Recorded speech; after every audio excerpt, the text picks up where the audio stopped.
राज्यात विजा मेघगर्जनेसह हलक्या ते जोरदार सरी कोसळतच आहेत. राज्याच्या कमाल तापमानातील वाढ टिकून आहे.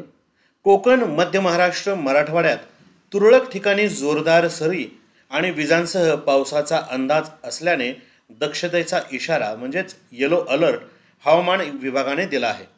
विदर्भात मुख्यत्वे उघडीपीसह हलक्या पावसाची शक्यता आहे. उत्तर अंदमान समुद्रात म्यानमारच्या किनाऱ्यालगत चक्रकार वाऱ्यांची स्थिती कायम असल्याने या भागात हवेचे कमी दाबाचे क्षेत्र तयार होण्याचा अंदाज आहे. या प्रणालीपासून उत्तर तामिळनाडूपर्यंत हवेचा कमी दाबाचा पट्टा विस्तारला आहे. यातच दक्षिण ओडिशा आणि उत्तर आंध्र प्रदेशाच्या किनाऱ्यालगत नव्याने कमी दाब क्षेत्राची निर्मिती होण्याचे संकेत आहेत. किनाऱ्याकडे येताना ही प्रणाली आणखी तीव्र होण्याची शक्यता आहे. कोकण, मध्य महाराष्ट्र, मराठवाड्यात पाऊस सुरू असल्याने तुरळक ठिकाणी अतिवृष्टीची नोंद होत आहे. धाराशिव जिल्ह्यातील उमरगा येथे राज्यातील उच्चांकी 120 मिलीमीटर पावसाची नोंद झाली असून पाऊस सुरू असला तरी उन्हाचा चटका देखील कायम असल्याने कमाल तापमान अद्याप 30 पार आहे.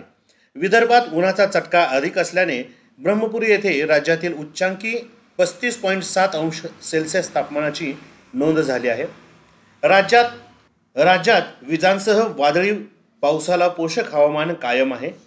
मध्य महाराष्ट्रातील अहिल्यानगर, सोलापूर, मराठवाड्यातील छत्रपती संभाजीनगर, बीड, धाराशिव, लातूर जिल्ह्यात जोरदार पावसाची शक्यता असल्याने तर कोकण, मध्य महाराष्ट्र, मराठवाड्यात विजांसह पावसाची शक्यता असल्याने दक्षतेचा इशारा हवामान खात्याने दिला आहे.